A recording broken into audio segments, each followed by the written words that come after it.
बिस्मिल्लाहिर्रहमानिर्रहीम।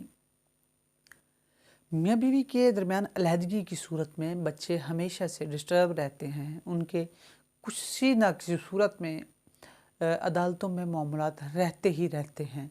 कभी वो ख़र्चे के लिए मामलात होते हैं, उनकी माँ जो है वो मेंटेनेंस के असूल के लिए दावा दायर करती है, या कभी उनका बाप जो है उनके कस्टडी के हसूल के लिए अप्लीकेशंस मुख्तलिफ़ फ़ोरम्स पर या मुख्तलिफ़ तरीक़ों से गुजारता है। तो इसके लिए क्या है कि अगर बच्चे माँ के पास रह रहे हैं, बच्चा है या बच्ची है, मोस्टली बच्चियाँ होती हैं जो माँ के पास रह रही होती हैं, या बेटे भी हो सकते हैं, यकीन ज़रूरी नहीं कि बेटियाँ ही रहती हैं माँ के पास।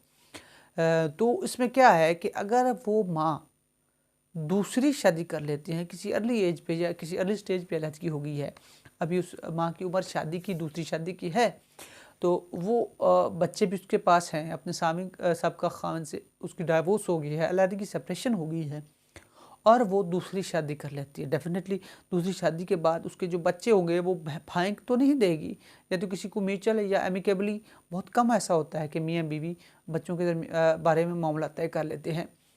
तो यकीनन बच्चे अगर छोटे होंगे तो वो माँ के साथ ही जाएंगे।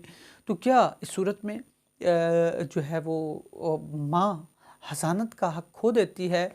तो एक रूलिंग है, मैं आपसे इसके साथ शेयर कर देता हूँ। 2018 एमएलडी है 591 पेज, 2018 एमएलडी 591 पेज। अगर माँ दूसरी शादी कर ले तो इस सूरत में वो बच्चों की हसानत का हक खो देती है। उसको हक नहीं पहुंचता कि उसके बच्चों के बाप ने पहली शादी ही रखी है जब या दूसरी शादी नहीं की, और माँ दूसरी शादी कर लेती है, तो इस सूरत में जो बच्चे होंगे उनकी हसानत या कस्टडी का जो हक है वो उनकी माँ खो देगी, और उसको हक नहीं पहुंचेगा कि वो